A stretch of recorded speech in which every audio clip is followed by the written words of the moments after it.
Non, c'est pas du piratage informatique.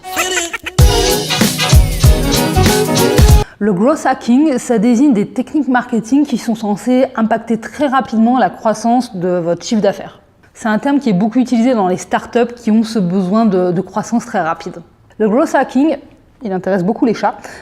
Le growth hacking, il s'illustre souvent par des actions chocs ou des actions dont on se dit qu'elles sont bêtes, mais au final plutôt efficaces.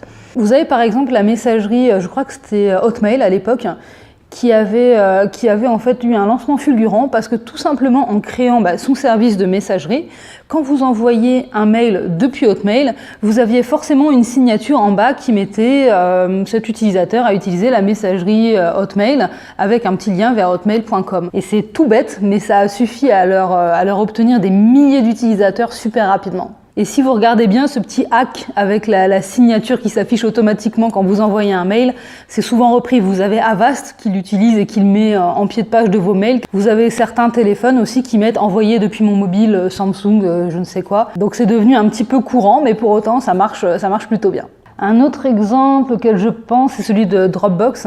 Dropbox, quand vous vous inscrivez, si vous parrainez un ami, c'est-à-dire que si vous envoyez des mails à différents de vos contacts, ça vous permettra d'avoir, je ne sais plus combien, 500 mégas de stockage supplémentaire. Là aussi, encore une fois, c'est tout bête, mais ça vous incite à faire un système de parrainage un petit peu plus moderne et qui a très bien marché parce que ça a contribué au lancement des premiers utilisateurs Dropbox.